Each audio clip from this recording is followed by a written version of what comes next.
Good morning, guys. It's day 49 of Flippin Live, June 23rd, 2020. I'm Andrew from 510 Books, and today is going to talk about a couple things: restricted inventory and eBay lowball offers. So let's get going.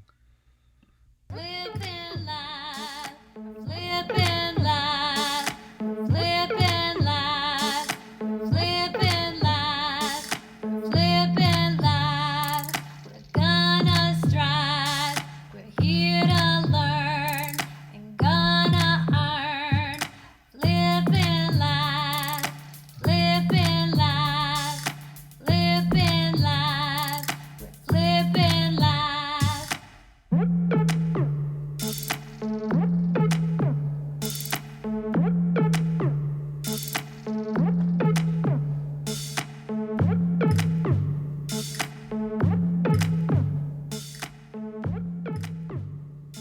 Good morning, guys.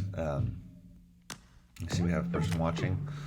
It is a lovely Tuesday, and yeah, so I saw a couple posts in the Facebook groups about these two topics, about Amazon restricted inventory, and also a post about getting lowball offers on eBay. So I thought we could talk about a little bit of both, and also some other stuff to talk about in regards to what's going on with me. Brian says, "Good morning. Good morning."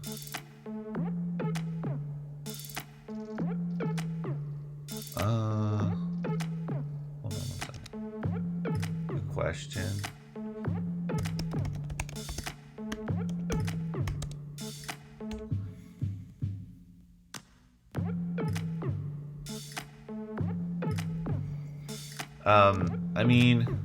So sorry. Brian asked, "Am I concerned that things will close again because of an increase in COVID-19 cases?" I mean, this is happening all over the place, so it's gonna happen. I mean, it's not really been much of a surge. I mean, it's gone up a little bit, but it's happening all over the country. So I'm not too worried about things closing. I mean, good morning, JD. Um, the fact that a lot of businesses have opened is just going to cause more people to get the virus. So it's just gonna happen. I mean, no, I'm not too worried about it. I don't think that things are gonna close again. Whether they should or shouldn't is a different question, but I don't think so. So I saw,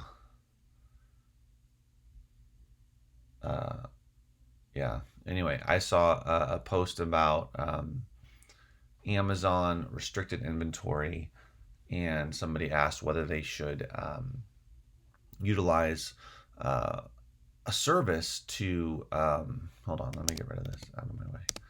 They should use a service uh, to sell their restricted inventory in Amazon. There's two that I know of. I'm sure there's others. These two are resellers who started companies that which you guys might be familiar with: restrictedinventory.com and Reezy.biz. So I have not used either of them, so I can't speak from personal use, but I'll just talk about the decision about whether you should utilize one of these or try to use one of them.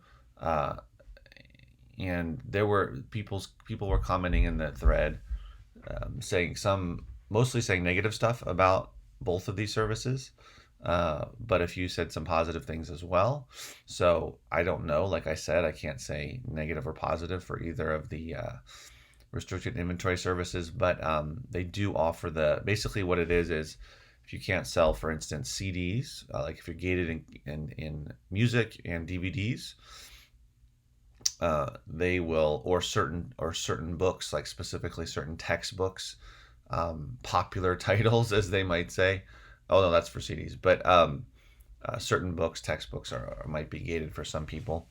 And so what you can do is you can mail in a box of this inventory of these Amazon restricted items, and they will use their account or accounts to sell them for you, and then they will give you according to their website, 50% from one and 51% from the other.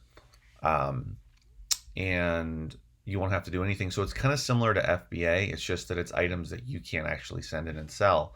So they will work on selling that, and then you get the payout of the half. Basically, you get a split of it. I assume the net proceeds.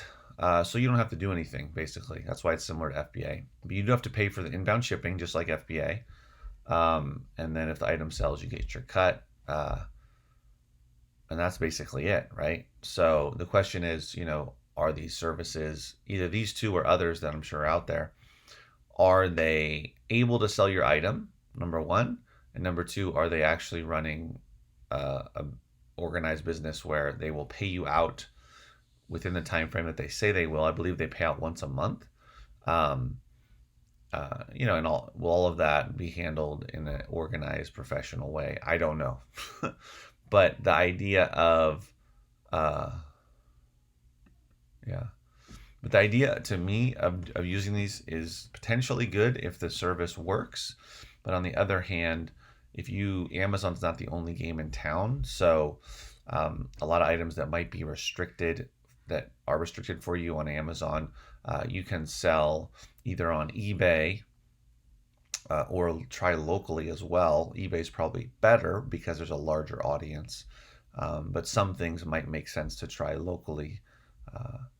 But I would say eBay would be the better bet. Now, for those similar to FBA, for those that don't want to hassle with or take the time or to learn about how to photograph, well, you know how to photograph, but to take photos and then list on eBay and then ship it yourself, it seems to make sense to utilize one of these services. But again, you have to do a test run and see how it goes, see if they actually sell the stuff you send in, see if they actually pay you on time, if they pay you at all, if there's any issues. So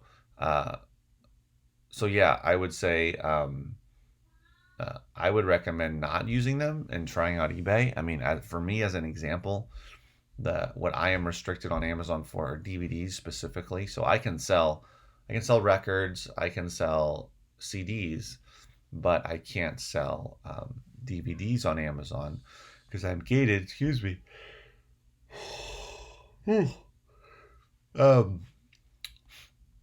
Wow. When I first started Amazon, I wish I had sent in some DVDs and sold some because I might have been grandfathered in. Although I'm not sure when that happened. It might have been before I started. I opened my FBA account and started selling on Amazon. So I'm not sure about that. But regardless, I can't do DVDs unless I get them gated. But eBay has been really good for DVDs for me. So and they're pretty quick to photograph and to list. I mean, if you have 50 DVDs or whatever, there's no guarantee that those individually will sell for a good profit on eBay if they will sell for good profit on Amazon, but there's a good chance that they will. And a lot of DVDs do sell for good money on eBay. So I would definitely try eBay before trying these other ones because you get to keep all the money. However, I do understand the concept of just sending it off if you don't want to hassle with it. Let's see. Hey Terry. Yeah, JD. So what is that? Whoa, whoa, whoa! What's happening? What that was? Hold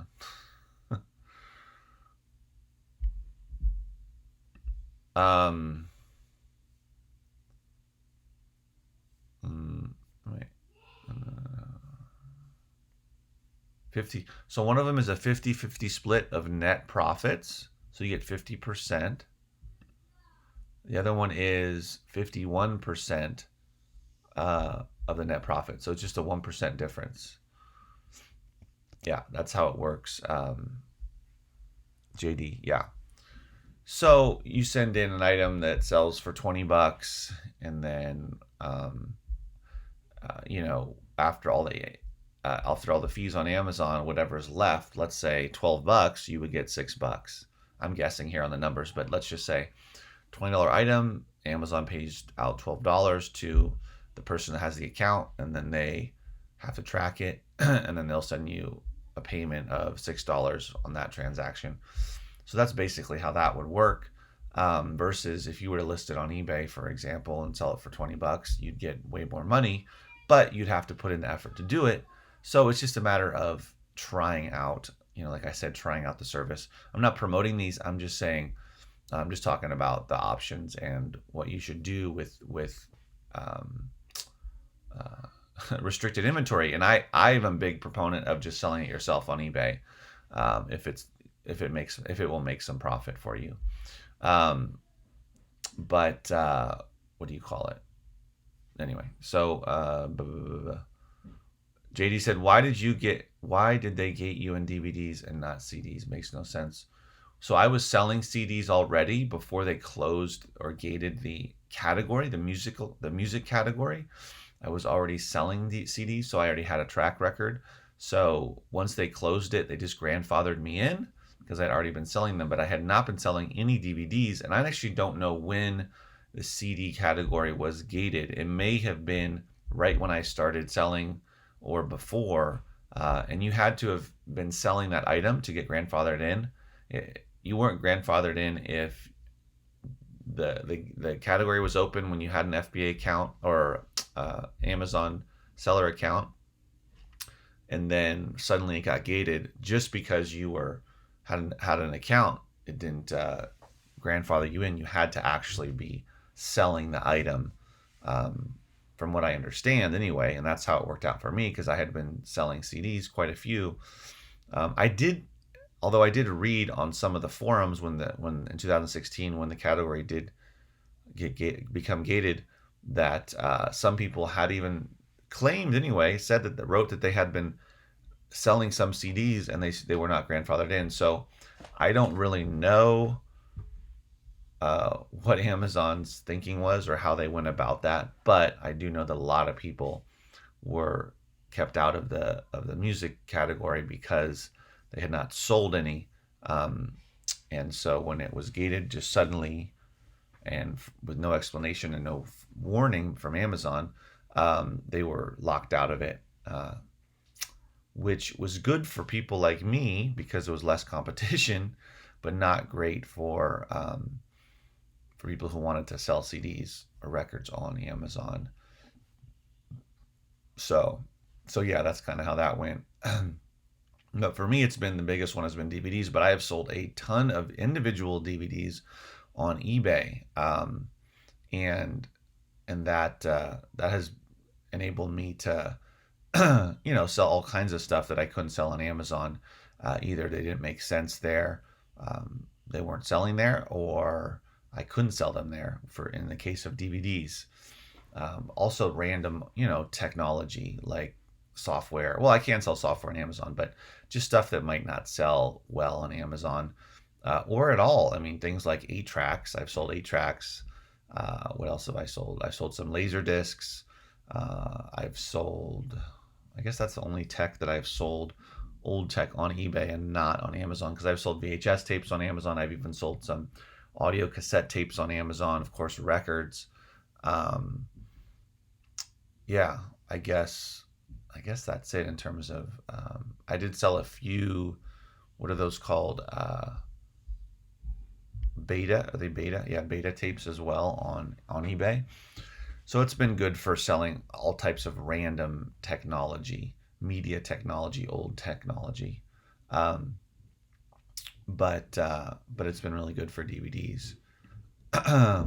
So anyway, so yeah, there's that. You can decide if you want to use these services. They are options. Those are the two that I know of, but I don't know I'm sure there are other ones, but people were saying some negative things about them, but people are going to say some negative things. Some are going to say positive. You just don't know until you try yourself and see what happens. And if it's an item, also the other thing to consider is, how are you getting your inventory? Are you buying in bulk? And these are just items that are part of everything, and you're already making money. You've already made your money back and some off of, or will off of items you're going to send into Amazon for FBA or merchant fulfilled. And so this is all excess stuff that you don't want to, excuse me, that makes more sense on Amazon than on eBay. Let's say you already are selling on eBay. Um, and so you didn't pay very much for them, then it might make sense to do a test run and see if it works. Because if you paid very little in a bulk buy for items, you can send out 20, 30 items to one of these services, and they end up selling all of them or most of them, then it might make sense. But if you're just out there, I guess this is something people do, right? They go out there and source, and they come across something that they're restricted on in Amazon's, for instance, a valuable CD. Let's say it's going for $30, and they could sell it for $30 on Amazon, but they can't sell CDs. Then they could buy it for $1 or $2 in the thrift store, let's say, and then go and ship that out with other items too, of course, ship it to one of these restricted inventory services, and then they'll sell it for you. So it just depends, right? I mean, are you on your situation and how you're getting these extra items, basically.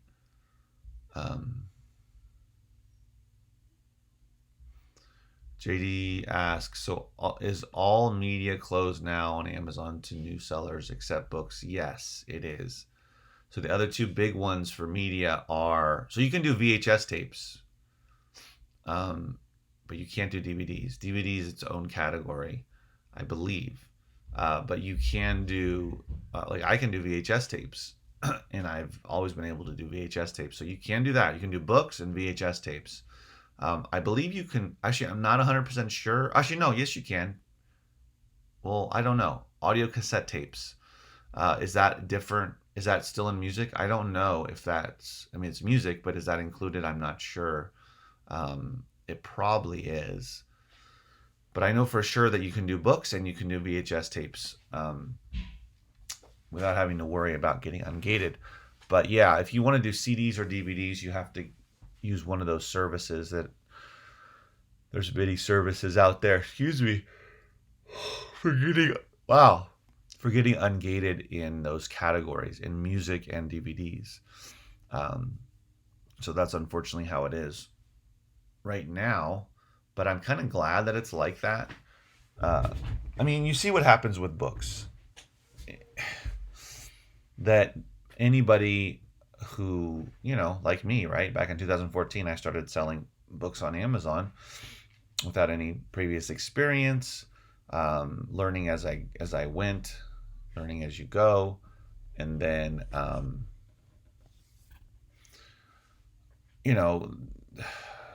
not being very good at it in the beginning, so sending in too many high-ranked books, trying to price right, but not really knowing how to price. So, having to figure out all those things, I eventually did get better at it and learned and evolved. But a lot of new sellers do not learn, do not evolve, and send in books they shouldn't be sending in, or price things way too low because they don't understand that they can charge higher, and they don't understand how the fees work, and that they won't make any money, or they might even owe Amazon money. So all of those issues are, those are all the negatives for having a category such as books be open to the public. It's good for Amazon if there's more offers, or people send in a lot of books, because then they can charge for the storage. Wow, excuse me. They could charge everybody that sends in books, even if they don't sell, to store them, and also long-term storage fees. So that's good for Amazon's bottom line, but not so good for the new sellers who don't know what they're doing, and for the rest of us who do have a better idea of what we're doing, and have to deal with newer sellers who don't know how to price on their listings. So that's sort of the downsides to having a category be open to everybody. I mean, imagine if books became gated. There would be so many less booksellers on Amazon, because there's always a high turnover rate for a variety of reasons. People start reselling on Amazon, and then they try it out for a few months or something, or a year, and then they give up or decide it's not for them. But they're always replaced with a constant flow of new book resellers on Amazon. But if they close the category, kind of like CDs, actually for a long time there were just no new CD resellers. It wasn't until the last, I don't know, year, 2 years or so, that all these companies started popping up that figured out ways to get people ungated, that more sellers, more CD sellers started to come in, and now you can find plenty of CD sellers that lowball the prices, and especially for CDs, because they don't weigh anything and they're small, so you can price them lower and still make a couple bucks off of them. $10 CD, you can still make, I think, like $4 or something around there of profit. Not taking into consideration your cost of goods. But imagine if books became gated on Amazon and there were no new sellers, or hardly any new sellers. In the beginning, there'd be no new sellers, so that the competition would go down dramatically, which would be good for other sellers, but not good for Amazon, because they wouldn't be able to charge for all those new people sending stuff. I'm talking about FBA, of course, sending stuff in to the warehouses. But it would be great for us, potentially, because there would be less lowball offers and inexperienced sellers.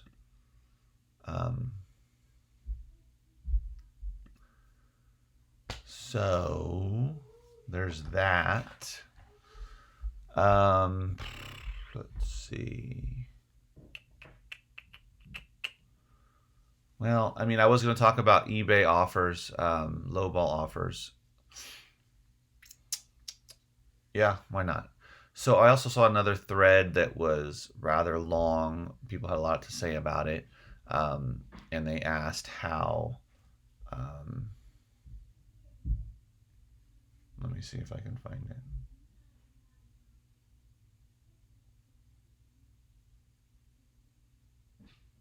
Yeah, anyway, they asked about how people deal with lowball offers on eBay, and it just made me think about all the lowball offers I get. Let me find the post, because I'm blanking right now, guys. Sorry.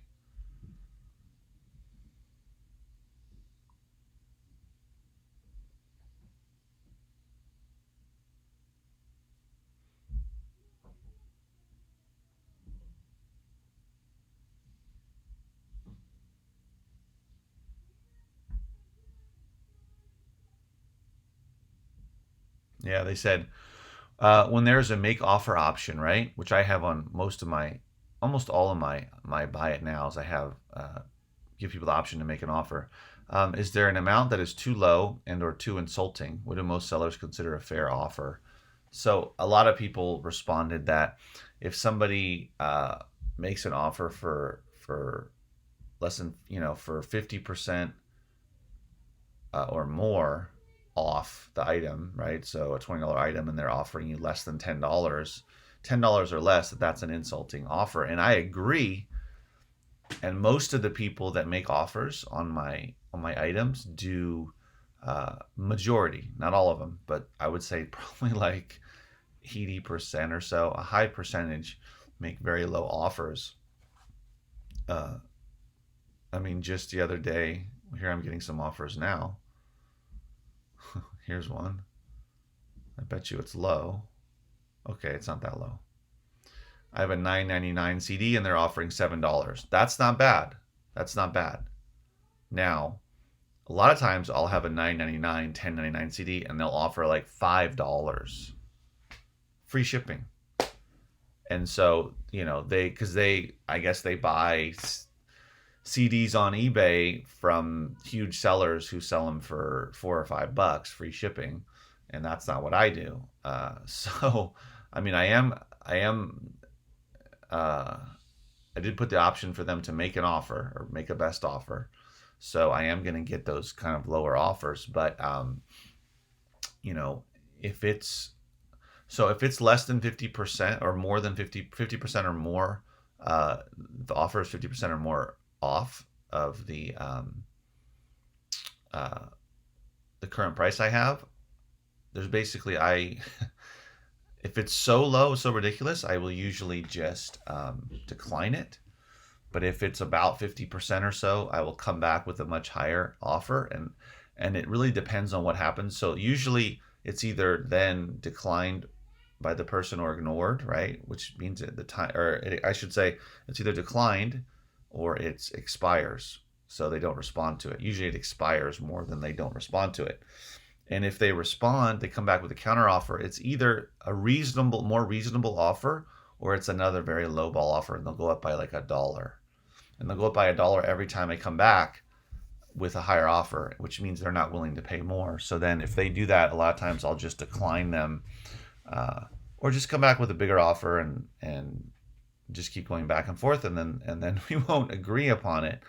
So when someone makes a reasonable offer, though, that's, let's say, a $20 item, and they offer $15, now we're talking, right? So now I have to make a decision about, well, am I okay with 15, or do I want another $2? Usually I'm okay with it, right? If it's $20 and I listed it for $20 and they're going to offer me 15, most of the items I have I didn't spend a ton of money on, so I'm going to be happy. After fees, $15 is going to be $10, almost $11 profit for me if it's free shipping. And if it's under a pound, I'm saying, if it's a lighter weight item. So, about $10 profit. That's nice. So, in this example. But if it's a $20 item and they offer me $7, then it's a joke. I laugh when I see those. I usually laugh out loud when I see those offers. And usually what I do is I come back with if it's a $20 item, I'll come back with like $18. I won't go down much. So they'll either not respond and it'll expire, or they'll come back. Two options, right? Either they'll come back with another lowball offer, or they go up by $1, which is a joke, or they'll come back with a more reasonable offer. So it kind of snaps them out of it, and they're like, oh well, I guess I'm not going to get it for dirt cheap from this person, so I will make a more reasonable offer. Or they don't care, and they're going to make another lowball offer in return. And usually, the ones that make the lowball offers, usually, not always, there's usually two. They either have a ton of feedback ratings, so they've been doing this for a long time, they've had their account much longer than I have, or they have hardly any feedback ratings, 0, 3, 5, 10, and they've hardly been doing it at all, and they're newer to eBay. So that's usually the scenario.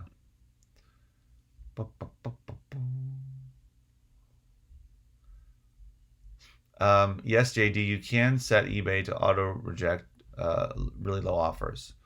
So I do that with some items. If they're higher priced, if it's a $50 item, then I'll just say, yeah, if it goes below, anything 25 and lower, I'll just auto reject. So yeah, you can do that. But when it's like it's a $15 item, I usually don't. I just let it stay open.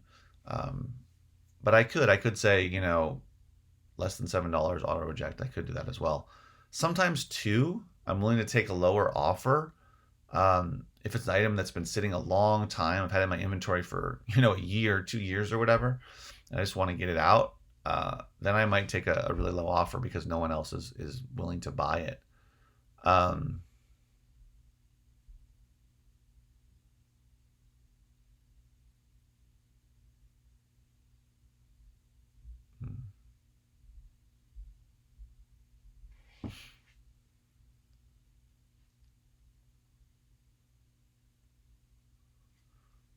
I've been taking advantage of the shipping and handling option on eBay. I usually do a minimum of $1.50, more than covers the cost of the label, envelope, or box, toner, and some of my time. Is that different than the shipping? I didn't know that was a thing. I'll have to look at it. So that's different than just charging shipping, I guess.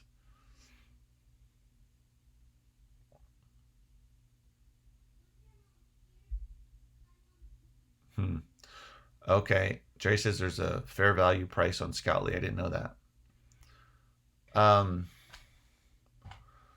So yeah, so you can set on each individual item on eBay, you can set auto reject or even auto accept.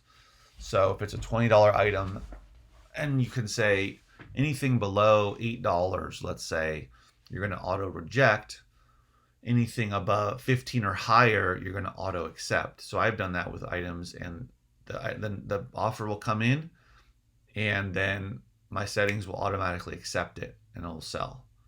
And I don't know when ones are rejected. Amazon doesn't tell, or eBay doesn't tell me when the items are automatically rejected, but that's also a setting you can have as well. So you can definitely do that to kind of deal with a lot of super low offers, um, which could be good, especially on higher priced items. I would probably set those up. Um, but also, you never know. I've had cases where people do offer really low and then they end up coming up a lot more. So, you have to consider that as well, that even if it's a $30 item and someone offers you $10, doesn't mean that they won't end up paying, $20 for it, which might be acceptable for you. Um, they might come in at $10 on a $30 item, and you come back at $28, $27, and then they come back at 18, and then you come back and you might get up to 20, $22 or whatever for the item, which is probably good. It might be enough, good enough for you. So consider that as well, whether or not you should actually set up the auto accept or auto reject for eBay. You can check. Okay, I didn't know. So Brian, do you do that in addition to shipping, or is that instead of shipping? Um, let's see.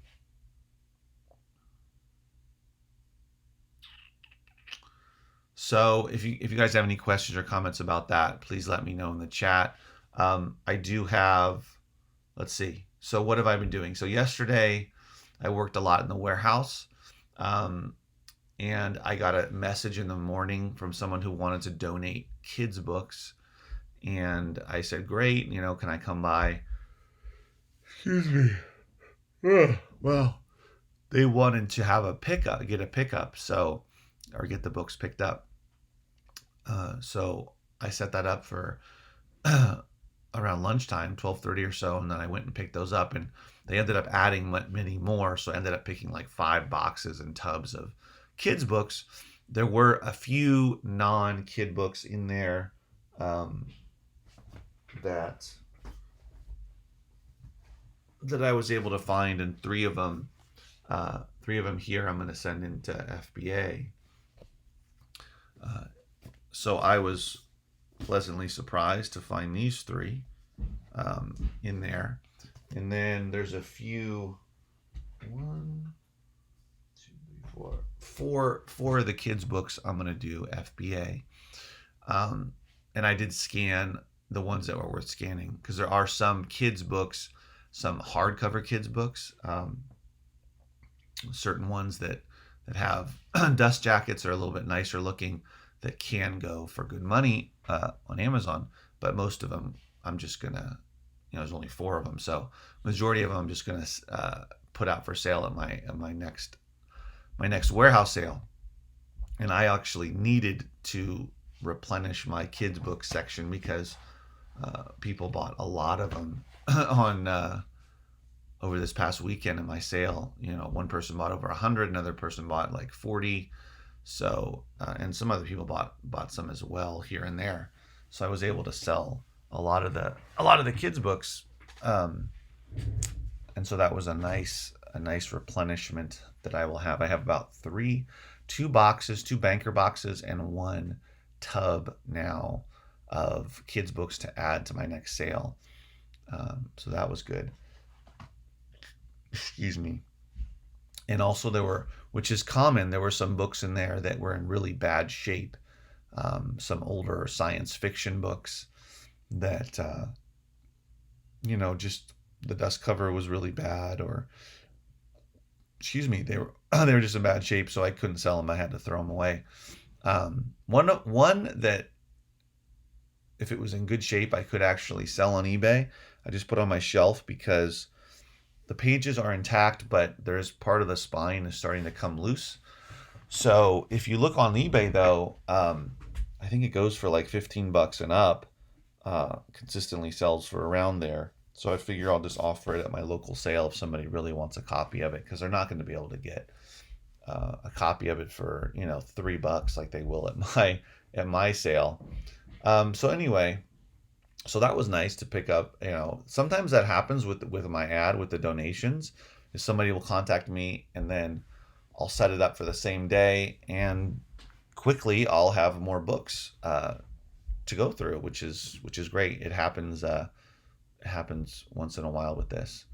Um, yeah, Terry says he sold a kid's book about Scrooge McDuck a couple of weeks ago for $123. There you go. That's an example. I've sold lots of kids' books. If you're out there at the thrift stores or wherever scanning, you always should look through the kids' books, especially at the books that are hardcovers with dust jackets. Those are the ones mostly that I am able to flip. There's just certain ones that are the bigger oversized ones with the dust jackets that can be worth some money.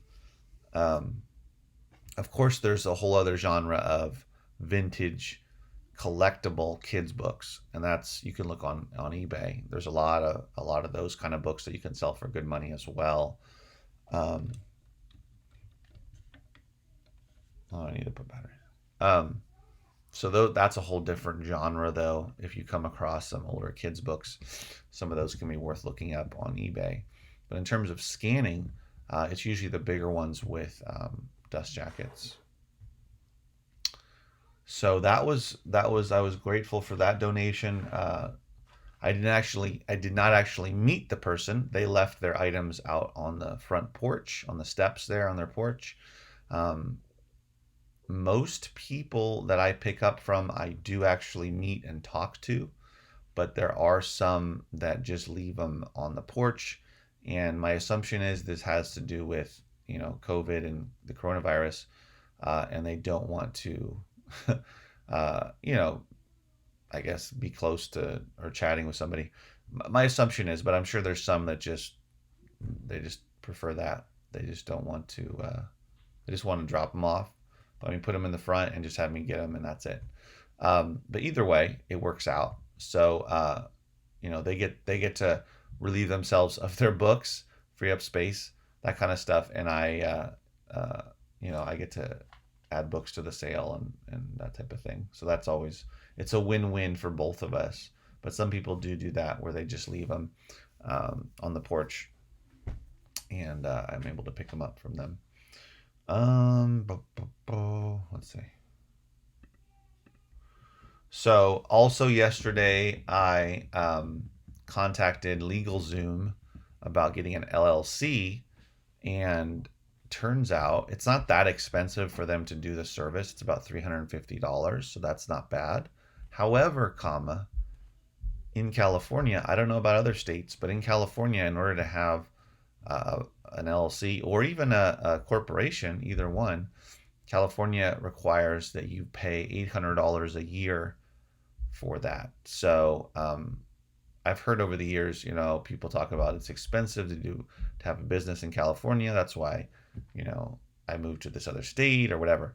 But that's this isn't a massive amount. It's not like it's $5,000. That would be ridiculous. But $800 is a bit of a unfortunate financial barrier, so to speak, if you don't have much money. But yeah, it's still a big chunk of money to pay.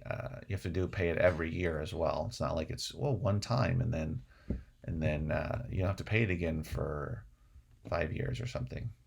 So it's annual. So, but I am going to set up the LLC for a couple of reasons. Just protect as my business grows.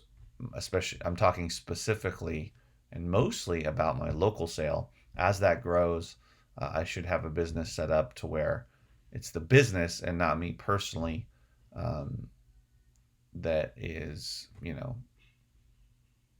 that is the business. That it's not so that if anybody has an accident, falls, gets hurt while they're on the premises, that and they make the unfortunate decision to sue, that they would sue my corporation and not me personally. So it separates your personal stuff from your business stuff.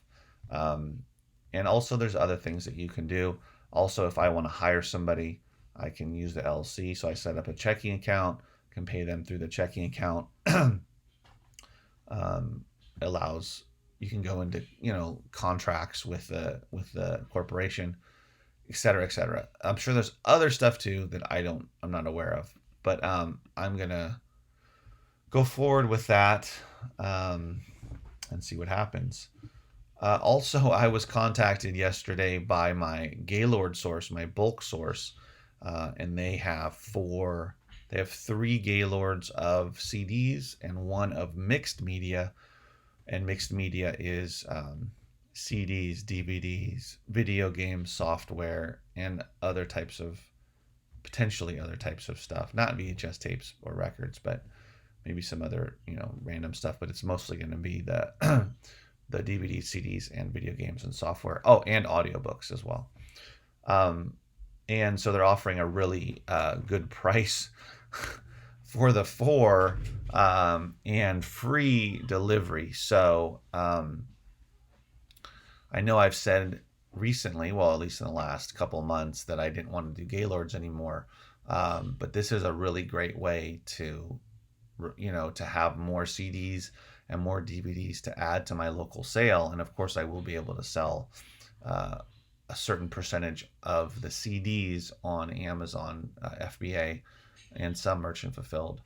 And I'm sure there will be some I'll do on eBay, a few. But anyway, I'm probably going to do it because it's so inexpensive that it's it's crazy because in one Gaylord of CDs there's going to be 1,500 to 2,000 CDs in there, um, and I mean just FBA. I'll make back the money really quickly with those, with just one, off of one Gaylord of CDs. I will make enough money to cover the cost of all four Gaylords, and I will still make profit off of that one Gaylord. So it's kind of tough to pass this up, even though it's going to be. I do have the room for it, because I've cleared out that space in the back, and I'm still continuing to go through certain things. Like yesterday, I went through some of the stuff I had in the back there. I've put out on the shelves for local sale. I'm going to continue to do that with the CDs. Most of the stuff I have back there is stuff that I have listed on Amazon as a lot, CD or book lots, DVD lots, and there's like one CD lot. And so that's what's taking up a little bit of that space. But I do have enough space for four Gaylords. It's just that it does take up a good amount of space. So I'm going to have to get through. I don't know if I'll be able to get through all four before my next sale, but I'd like to get through at least 2 to 3. So I'm going to figure out the day this week for them to deliver that. And then I'll be able to replenish, CDs and DVDs with that as well.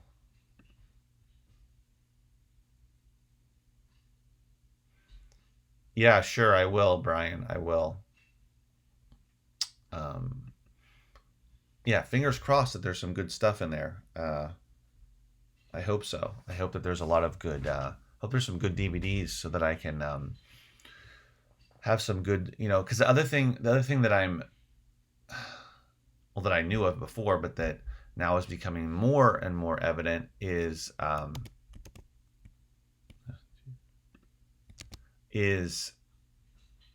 as my local sale, as I focus more on that and put more effort into it, and as it grows, which it was going to do inevitably, it's just going to take time. So as it grows now, as the word gets out that I am there, that I exist, that I have a monthly sale, that I've got all this different media, and it's priced lower, and it's organized and all that, I put out. So people mostly bought CDs, so I've got to always put out hundreds of new titles in between the sales, so that as repeat customers come back, they see new titles.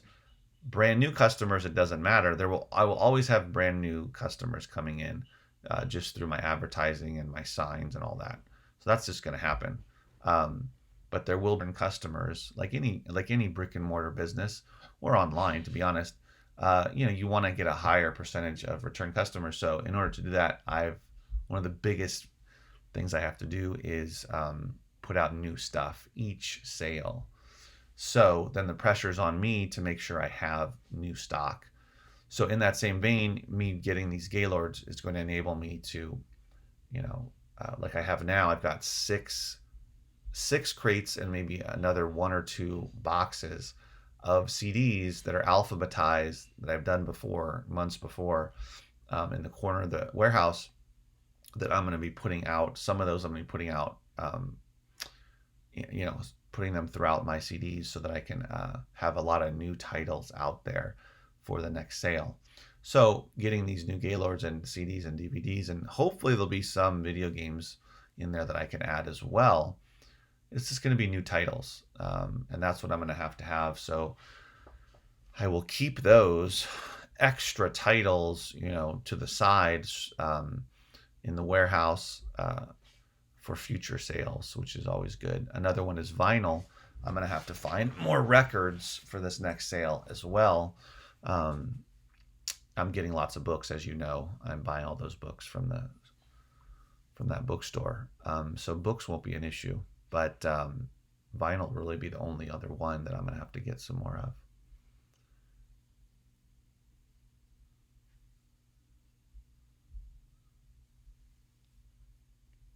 Yeah, JD says, will you show us some of the good ones you find? I will. I still think CDs will have a huge resurgence like vinyl in the next few years. It's definitely coming, in my opinion. I agree. I mean, vinyl for sure has already made its huge comeback. It continues to be popular. It may or may not become even more popular, but it's made a huge comeback already. So the question is, will CDs follow suit? I think they will too, because I think like all types of physical media that we've seen in the last few decades, that it's replaced by something else, either other physical media, or as we now have seen since iTunes came around. It's been 15 years, or has it been 15 years since we had MP3s and iTunes? Probably more than 15 years. And so MP3s, digital music, became big, and then the last, I don't know how long it's been, 5 years, not exactly sure. Streaming became a big deal, and now it's become huge. And so now streaming has become the number one way that people consume music and pay for music, right? Their monthly streaming services and that type of thing. But look what happened with records, right? Despite there being digital music, despite there being CDs first, and then MP3s, and then streaming, it's come back in the last decade or so. Vinyl record sales, new vinyl record sales have gone up steadily, and they've surpassed CDs. And actually, new CD purchases have gone down in the last few years. But used CDs, as we know, I've sold tons and tons, thousands and thousands of titles on Amazon. And now, over the last 3+ years on eBay, I've easily sold hundreds of individual CDs and thousands in total when you consider all of the CD lots that I've sold, thousands of them. So I think it's going to come back to even bigger than it is now. And I'm seeing that in the local sale. And I think also, though, okay, a couple things. So number one, I see it in my local sale that CDs sell better than anything else. And that to me is a huge indication, period, that CDs are still popular and are going to continue to be popular, and might even become more popular going forward. You'll start seeing articles in a few years, oh my gosh, CD sales have gone up. And I think it's because even though vinyls make a comeback, not everybody wants to do vinyl, right? But people still want to own their music. So a lot of older, people older than me, baby boomers especially, are buying vinyl, but a lot of them are buying CDs. They don't want to do the streaming. They don't want to. They don't want to do digital music in general. They want to actually own it. They want to be able to look at the artwork, read the liner notes, but also they just want to own it and they want to play it whenever they want to. People are retiring, baby boomers retiring. They want to be in their cars listening to the CDs, want to be at home listening to the CDs. Some of them might even burn it onto their iTunes or onto their computer and then maybe put it on their phone or whatever. But um, they still want to own it regardless. And so I think that CDs, they're easier than vinyl, right? You can play it in your car. You don't have to buy an expensive turntable. You can just pop it into a CD player in your house, and you can play it. And then you can also burn it if you want onto your, onto iTunes and then onto your phone, or if you have an iPod or whatever. And you can then go to the gym and listen to it with your earphones, go for a walk or whatever it may be. So I think that CDs are super convenient. They're less expensive than records in general. Like in my sale, they're $2. Records are $3. Brand new, they're less expensive. They're smaller. You can play them more places. So it makes sense that CDs would, at least seeing it at a used sale, would the interest would go up. So I definitely think that's going to happen.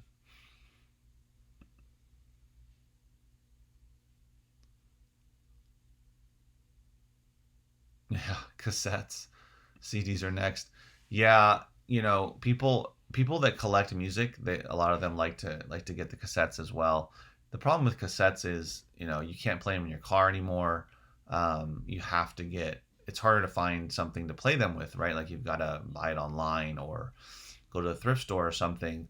And of course, you've got to rewind it, fast forward. The tape can get really worn down if you play it a lot. So there are issues with the audio cassettes, but it definitely is a cool old technology. But CDs are so easy. Um, they're pretty crystal clear. Unless you're playing a CD, 20 times a day, every day of the week, it's probably not going to get worn down. Just depends on how often you're playing it. Uh, Also, though, like you can easily transfer an entire album to iTunes or wherever you keep your music on your computer or laptop, and then you have that copy, that quality copy, digital files, and even if you end up wearing down the CD, I'm sure some people do that, right? Where they want to keep the physical copy because they want to own it. They like to own the media, but then they also don't want to ruin the CD. So some people will probably do that as well. I know there was one guy that came in, who comes into every sale, a repeat customer, and he said that he has to rebuy a lot of his CDs because he's playing them so much that they get worn down.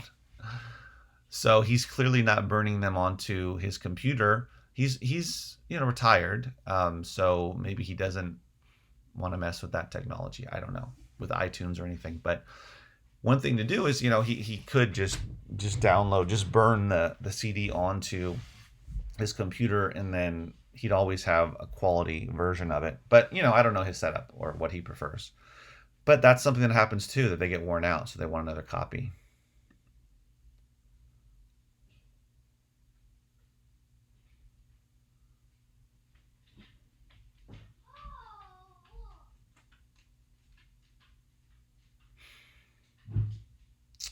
Yes. So CD quality is still better than streaming. I buy CDs and rip them, and I have a physical collection and a backup copy. Yes, I agree. For collectors, uh, for me, for instance, I didn't grow up with vinyl. Like, well, my father had vinyl. I don't know. I guess he still does, but unless he got rid of it. But they didn't really listen to much music. But so I didn't have a big influence from my family for um, vinyl records. But I did have an influence from CDs. I had a cousin who was really into music, and he had CDs. And then when I was in high school, I had a friend who um, had a big CD collection, and then I started buying CDs. So it's always been CDs for me.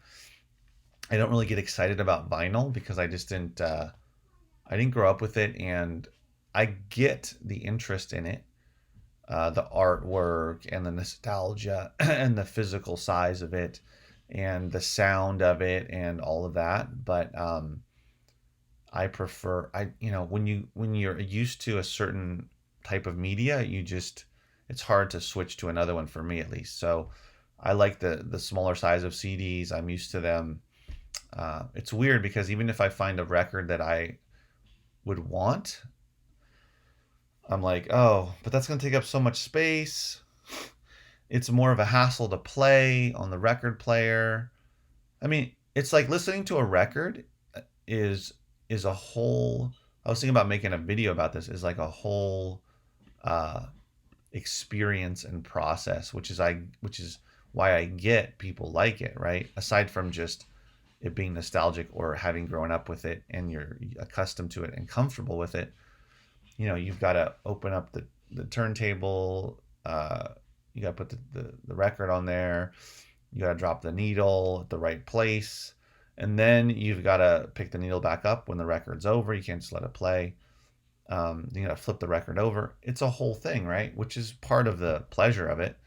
But it's more of like an experience, whereas you can just drop a CD in or burn a CD and then just listen to it. But anyway, not that that's a bad thing, but it's just a different experience. Um, yeah, never a cassette person or 8 track. Well, yeah, I definitely was an 8 track. That was before my time, but I did buy and listen to a ton of audio cassette tapes. I had a Walkman, so I would bring that everywhere. I was really into music as a kid, so as a teenager especially, I would bring my Walkman with me everywhere. I'd have it in the car when we're driving around, and I listened to cassettes a lot. So that was a big thing for me. But anyway,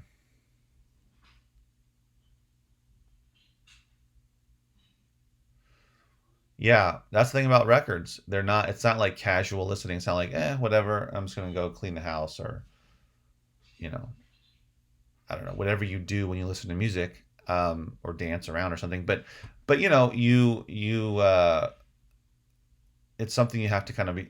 That's the thing. Like the last time I listened to a record, I let it play, great, and then I forgot about it, and it kept spinning and spinning for like an hour with the needle on it, and because I just forgot, and I went back there and I was like, oh, geez, did I ruin the needle?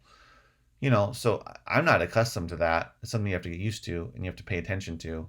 Versus, I usually listen to music that I've put onto my iTunes, and I have speakers, and that's the way I listen to it in the house.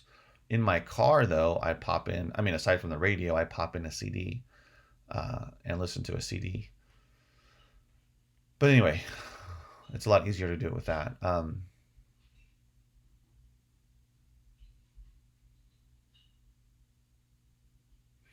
Oh yeah, I get it. If I had grown up with vinyl, I would be totally into vinyl and obsessing about vinyl and buying vinyl. But I grew up with CDs. But I understand it. I get it. I mean, the woman who cuts my hair, she's a vinyl collector and a fanatic, and that's all she wants to listen to. Although she will buy CDs, so she's not opposed to CDs. She just prefers vinyl. But sometimes she'll find stuff on CD that she cannot find on vinyl, and she'll buy it. She actually came by my sale for the first time on Saturday, and she bought 3 CDs. Zydeco, look that up. Do you know what that is? That's a certain musical genre called Zydeco.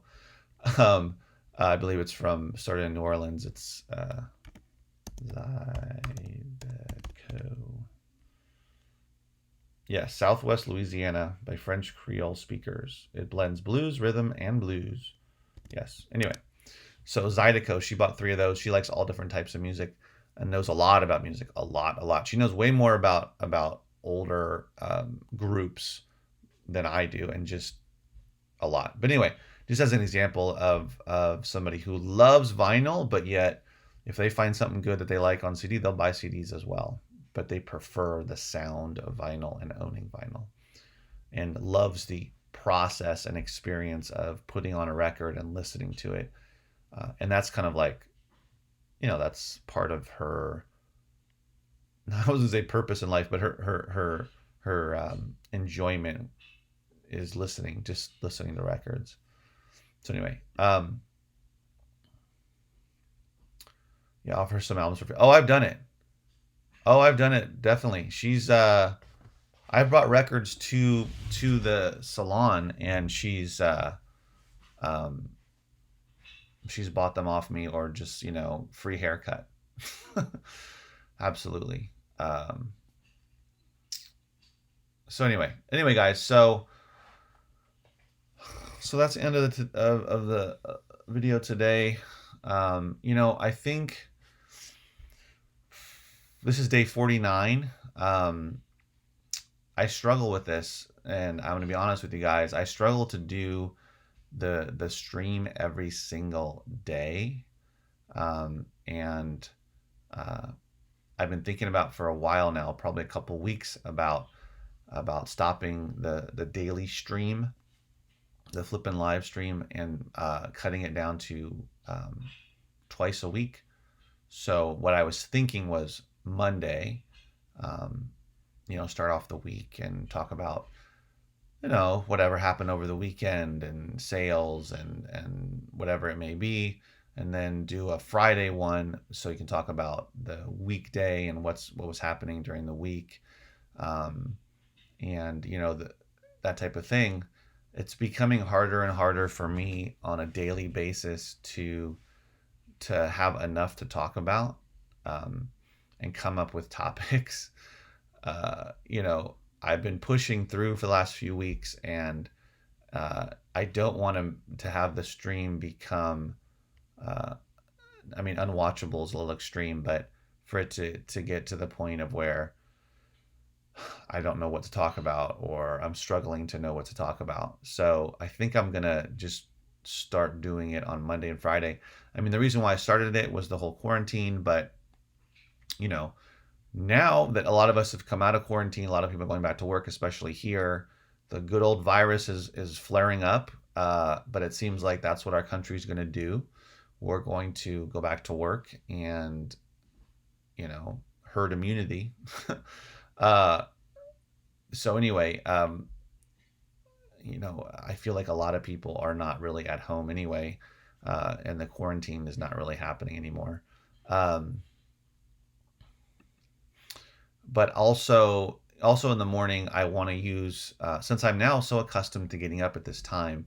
My body gets me up at about 6, and then I might lay around in bed till 6:30. But I want to use this time, to edit other videos that I've shot. I have 2 videos that I've shot. Well, one of them I need to shoot a little bit more of, but I have potentially 2 videos that I need to edit. Anyway, I don't need to explain all of the details, but I think I'll start doing Mondays and Fridays. So what is today? Tuesday. So my next video will be Friday, and hopefully I'll have some stuff to talk about. I'm sure I will. And also will give me a chance to try to plan out the video a little better. I have not been good about starting on time, number one, and number two, about planning out what the video is going to be about and what I'm going to talk about. So if I have more time for that, I want this to provide some value, and be worth watching, basically. So anyway, but I appreciate everybody that comes out on a daily basis and that's been here since day one. It's been good. I mean, this is 49 days. I missed one day for my son's birthday on June 10th, and then I missed 2 days this past Friday and Saturday because of the sale. So I've only missed 3 days. Let's say so 49, 50, 51. So in 52 days, I've only missed 3 days. So not bad, right, guys? It was a good run. Still going to be called Flippin Live. It just won't be every day. So thanks, guys, for watching. Flippin' live, flippin' live, flippin' live, flippin' live, flippin' live. We're gonna strive. We're here to learn and gonna earn. Flippin' live, flippin' live, flippin' live. We're flippin' live. Thanks, guys, for watching. I appreciate it. This was day 49, and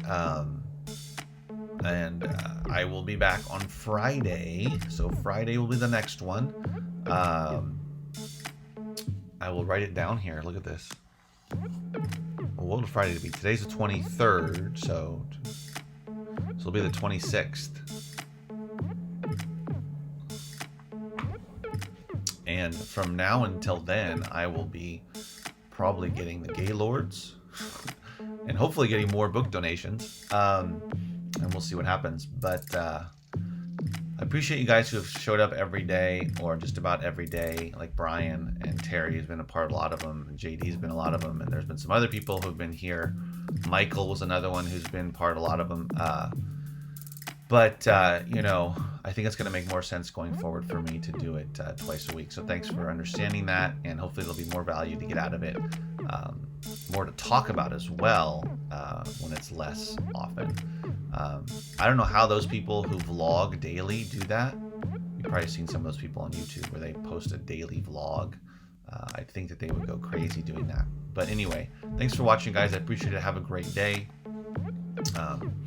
Hopefully you're able to get some sourcing done, listing, get some good sales, and keep booking and stay safe. I will be, you know, now that I'll have some more time, I'll be able to edit together some of these videos that I've made and make them into some pre-recorded stuff. So be having some of those coming out soon, and I'll see you guys Friday. So take care, guys.